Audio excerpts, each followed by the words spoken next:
Thank you for joining us. It's hard to believe, but this is already week 9 of the 5th down, meaning it's the final week and the playoff push was at full throttle. It sure was, Kyle. Tonight we had 4 teams in need of a win to solidify their spot in the postseason, one being the Alcona Tigers, and that's where we'll start.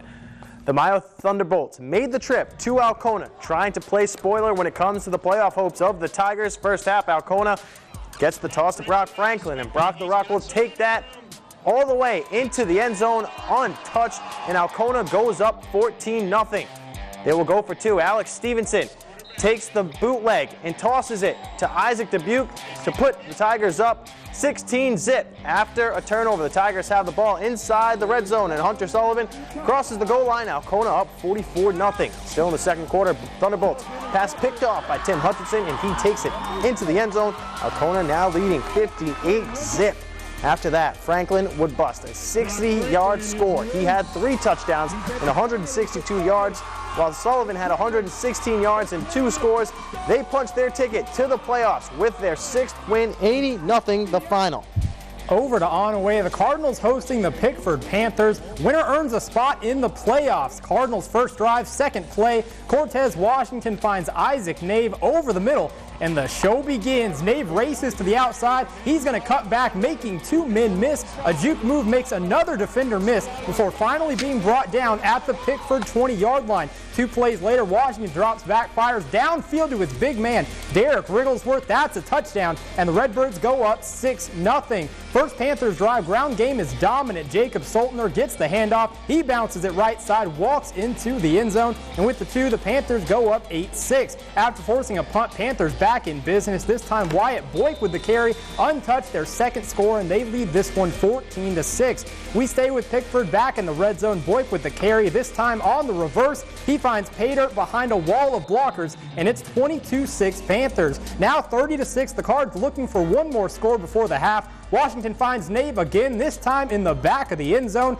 The Cards cut a little into that lead. They trail 30-12 going into the half, but the Panthers' ground game was simply too much. They clinched the playoff spot in 8-man, 62-28 the final. Oscoda, they're looking to clinch a playoff berth in all gray against the Wolverines. This one was all Owls. Just 20 seconds in, QB Jacob Malik takes the draw.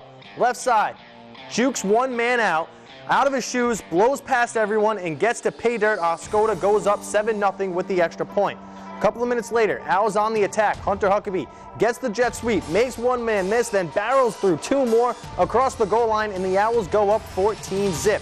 Oscoda in the red zone again. The carry this time goes to David Alexander up the gut. He won't be stopped. The Owls take a commanding 3-possession lead. Owls next drive. Malik feeling a little left out. He takes it himself through a hole on the left side, easily scores, and it's now 28-0. And just for good measure, Malik, another carry of his own, a trifecta. He goes over the top for his 3rd score, and the Owls lead 34-0.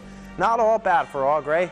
3 minutes left in the second. Little trickeration. Cade Steelman takes the jet sweep, but he's looking to pass, and he finds Connor Kubik, who's able to get 1 foot down. It's ruled a touchdown. The Wolverines now down 34-6, but the first half offensive out from Oscoda simply too much. They go on to win this one 48-22, clinching their first playoff berth since 2000. Well, Alcona, Onaway, and Oscoda, they know their postseason fate, but there is still more to come. Yes, there is. Whittemore Prescott also needed a win to make the playoffs, and the Alpena Wildcats were trying to end their season on a high note. See how they did against Gaylord? That and more is coming up next in the second half of the 5th down. We appreciate you sticking around for the second half of the 5th down, where we have a couple more highlights to show, plus scores from around the area. Kyle, up next is the Alpena Wildcats, who had their first year under head coach Brad Mohan, and they were looking to end it on a strong note at home against Gaylord. The Wildcat student section getting loud as Alpena looks to spoil Gaylord's playoff hopes for the 2nd year in a row. After stopping the Wildcats drive, the Blue Devils' Jacob Freeman busted up the sidelines, breaks a tackle, stumbles into the end zone. Blue Devils jump ahead 7-0. Still, first quarter, Gaylord has the rock again. They run a sweep the opposite way to Nathan Boswood, and he will high step his way into the end zone to put the Devils up 2 scores. Wildcats trying to get some momentum. Now down 21-0. They run a screen to Wade Wynotsky, and Deuce gains 15 yards and the first down to keep the drive alive. Same drive, Alpena runs another short screen on third down. This one to Joshua Lucas, who will move the chains on the final play of the first quarter. Now, first play of the second quarter, Wildcats looking deep, but Jack Court ball hawking in the secondary. That interception would lead to another Boswood score. Gaylord would go up 42-0 at the half, but Alpena fights back and outscores Gaylord 7-3 in the second half. So the Blue Devils get the win and get in the playoffs 45-7. Hillman and Central Lake both already have postseason tickets. Tigers and Trojans meeting for the first time since 1999. 3 minutes in, Central Lake's Ben Hicks shoots up the middle, avoids the tackle, and runs in the game's first touchdown. Trojans go up 8-0. Tigers on a 3rd and 4, they keep it in Billy Colcan's hands for the first down. However, Hillman turns the ball over on downs shortly after. That would allow Central Lake to do this. Isaac Mortensen going deep to Hicks. The Trojans extend their lead to 16-0 after 1 quarter. Hillman now down 4 scores, but Dylan Stanky will change that. He's going to take the punt return all the way to the house for an 80-yard score. The Tigers would then go for 2, making it 32-8 at the half. The Tigers lose this one 45-22, but did rest some players for the first round of the playoffs. Now, another school that needed a win to ensure a playoff spot was Whittemore Prescott, but they lost to Reese 45-6 this evening. For the Cardinals, they could still make the tournament with enough points, but it's going to be a 50-50 chance. And the Rogers City Hurons not playing for a playoff spot. They defeated Atlanta 61-0 to finish the season at 3-5. For the Huskies, they end their year without a win, but will be looking to turn things around next year.